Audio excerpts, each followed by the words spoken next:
আসসালামু আলাইকুম। কেমন আছেন সবাই? আশা করি সবাই ভালো আছেন। আমি ডক্টর মোহাম্মদ আলী নূর। আজকেও আপনাদের সামনে সমসাময়িক একটা কমন রোগ নিয়ে আলোচনা করতে এসেছি। আজকে আলোচনার বিষয়বস্তু হচ্ছে কোমর ব্যথা। কোমর ব্যথায় ভোগেন না এমন মানুষ পাওয়া দুষ্কর। বিশেষ করে আমাদের দেশের মায়েরা, শতকরা 90-95% মায়েরা জীবনের কোনো একটা সময় কোমর ব্যথায় পার করেন। তাই ভাবলাম এই কোমর ব্যথা নিয়ে কিছু মেসেজ আপনাকে দেই। যদি নিয়মগুলো একটু মেনে চলেন, হয়তো এই কোমর ব্যথা আপনার জীবনে আসবে না আর।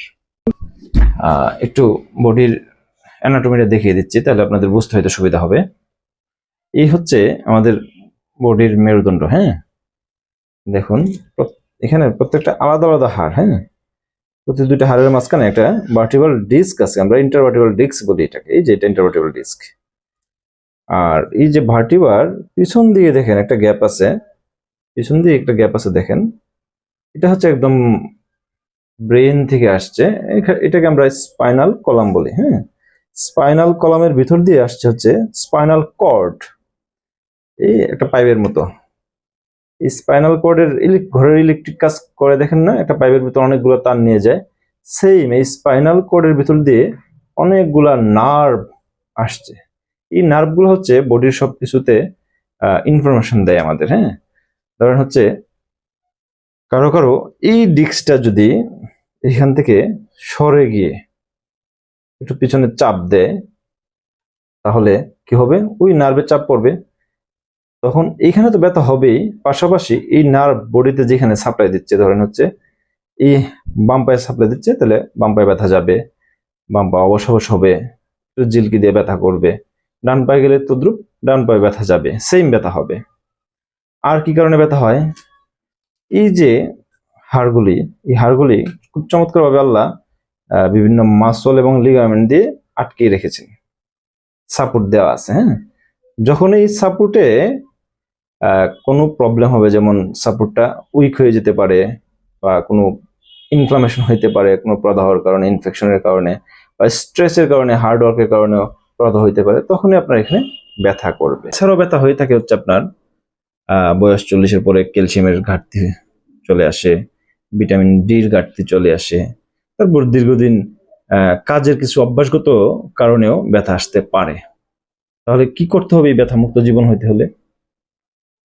প্রথমত ওই যে মাংসপেশির কথা বলি, মাংসপেশির শক্তি বৃদ্ধি করে রাখতে হবে আগে থেকে। এগুলো বিভিন্ন স্ট্রেংথেনিং এক্সারসাইজের মাধ্যমে মাংসপেশির শক্তি বৃদ্ধি করা যায়, এটা আমরা পরবর্তীতে দেখাবো ইনশাল্লাহ।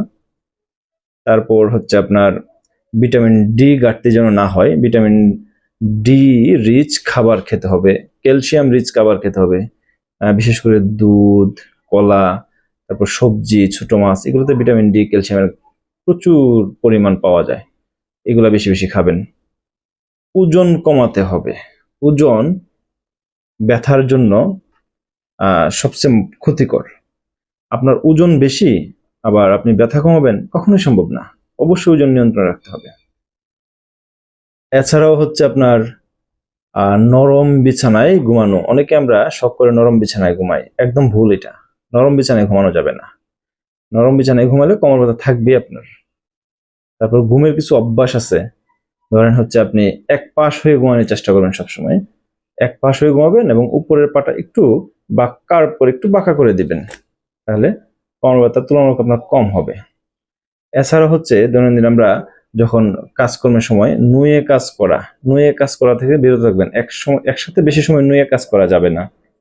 তারপর হচ্ছে আপনি এই যে ধরেন আমি চেয়ারে বসছি, অনেক সময় আমি কুঁজ হয়ে বসি, এই কুঁজ হয়ে বসাটা একদম একদম খারাপ।